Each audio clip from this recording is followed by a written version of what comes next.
सोचिए, अगर 40 मील प्रति घंटे की रफ्तार से दौड़ता ट्रक अचानक पलट जाए तो क्या बचेगा ड्राइवर? या अगर 2 टन का भारी पत्थर आसमान से सीधे ट्रक पर गिर जाए, क्या बच पाएगी मशीन?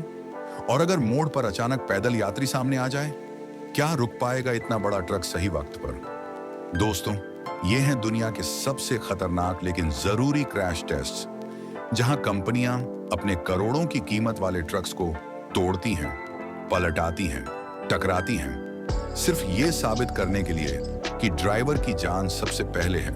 आज हम आपको दिखाने जा रहे हैं स्कानिया, वॉल्वो, डफ और मर्सिडीज बेंज ट्रक्स की वो सेफ्टी टेक्नोलॉजी जो हादसों को मौत बनने से पहले ही रोक देती है। तो वीडियो को आखिर तक जरूर देखना, क्योंकि यहाँ असली खेल है जिंदगी बचाने का। स्कानिया जर्मनी के बिटबर्ग एयरपोर्ट पर एक ऐसा टेस्ट हुआ जिसने सबको हैरान कर दिया। एक दमदार स्कानिया ट्रक 40 मील प्रति घंटे की रफ्तार से दौड़ता है और अचानक एक शार्प टर्न, पल भर में ट्रक ड्राइवर की साइड पर पलट जाता है। लेकिन तभी एक सीक्रेट सेफ्टी फीचर एक्टिवेट होता है, इन्फ्लेटेबल कर्टेन। ये तुरंत ड्राइवर को बाहर गिरने से बचा लेता है। यही नहीं, आज हर स्कानिया ट्रक आता है advanced emergency braking system AEBS के साथ। कैमरा और राडार लगातार देखते हैं सामने की रुकावटें। अगर टक्कर का खतरा हो तो पहले अलार्म बजता है, और अगर ड्राइवर समय पर ना संभाले तो सिस्टम खुद कंट्रोल लेता है और ट्रक सही वक्त पर रुक जाता है। टेस्टिंग में स्कानिया ट्रक अलग अलग स्पीड और रोड कंडीशंस पर दौड़े गए, चलती हुई और रुकी हुई गाड़ियों के सामने, लेकिन नतीजा हर बार एक ही, कोलिजन टल गया। इसके अलावा स्कानिया करता है पेंडुलम इम्पैक्ट टेस्ट भी, जहां ड्राइवर साइड, छत और पीछे की दीवार पर जबरदस्त टक्कर मारकर देखा जाता है कितना मजबूत है ये ट्रक। स्कानिया मानता है सिर्फ कंप्यूटर सिमुलेशन काफी नहीं, इसलिए हर मॉडल को असली क्रैश टेस्ट से गुजारा जाता है, क्योंकि जब बात ड्राइवर की जान की हो तो कोई समझौता नहीं।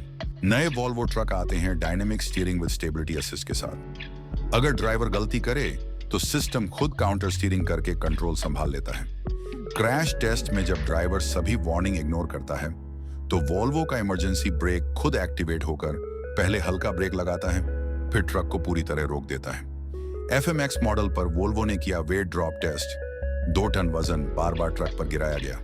0.5 से 3 मीटर तक सब कुछ सही रहा, लेकिन 3.5 मीटर पर गियरबॉक्स माउंटिंग क्रैक हुई, जहां G फोर्स बराबर था 214 टन के। DAF trucks control road test में DAF XF ट्रक ने दिखाया अपना दमदार ऑटोमेटिक ब्रेकिंग सिस्टम। 80 किलोमीटर प्रति घंटा की रफ्तार से दौड़ता ट्रक सामने धीमी गाड़ी देखकर कुछ ही सेकंड में पूरी तरह रुक जाता है। सबसे पहले एक्टिवेट होता है फॉरवर्ड कोलिजन वार्निंग, जो ड्राइवर को अलर्ट करता है। अगर फिर भी खतरा बना रहे तो एडवांस्ड इमरजेंसी ब्रेकिंग सिस्टम तुरंत काम में आकर टक्कर डाल देता है। DAF ट्रक्स में स्टैंडर्ड आता है व्हीकल स्टेबिलिटी कंट्रोल, VSC। ये सिस्टम अचानक मोड़ या अवरोध से बचने की कोशिश में ट्रक को कंट्रोल में रखता है। अगर गाड़ी की दिशा और स्टीयरिंग मैच न करें तो VSC इंजन की पावर घटाता है और सही पहियों पर ब्रेक लगाकर ट्रक को स्लाइड या रोलओवर से बचा लेता है। नए यूरो 6 एक्सेफ और CF मॉडल्स में लगा है crash bracket technology.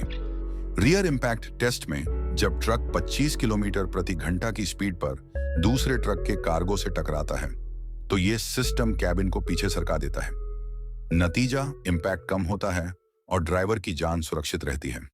Mercedes Benz trucks ने सेफ्टी टेक्नोलॉजी में दुनिया को कई पहली बार दिए हैं। सबसे पहले आया एक्टिव ब्रेक असिस्ट 4, एक ऐसा सिस्टम जो पैदल चलने वालों तक को बचाने के लिए डिजाइन किया गया है। इसके बाद साइड गार्ड असिस्ट, जो मोड़ पर पैदल यात्री या साइकिल सवार से टकराने का खतरा कम करता है। अब नया मर्सिडीज बेंज एक्ट्रोस बना है और भी एडवांस। इसमें फिट है एक्टिव ड्राइव असिस्ट 5, एक सेमी ऑटोमेटेड ड्राइविंग सिस्टम। यह सिर्फ क्रूज कंट्रोल नहीं, बल्कि साथ में देता है इलेक्ट्रिकली असिस्टेड स्टीयरिंग भी। इसमें कई टेक्नोलॉजीज मिलकर काम करती हैं। Proximity control, stop and go के साथ, lane keeping assist, electro hydraulic steering. जरूरत पड़ने पर यह सिस्टम खुद ब्रेक लगाता है, एक्सीलरेट करता है और ट्रक को स्टीयर भी करता है। अगर ड्राइवर अनजाने में लेन बदल दे और रिएक्ट न करे तो ट्रक खुद सुधार करता है और सही लेन में वापस ले आता है। लेकिन मर्सिडीज बेंज साफ कहता है, यह टेक्नोलॉजी ड्राइवर की जगह नहीं ले सकती, ये सिर्फ मदद है। आखिरी कंट्रोल हमेशा ड्राइवर के हाथ में ही रहेगा।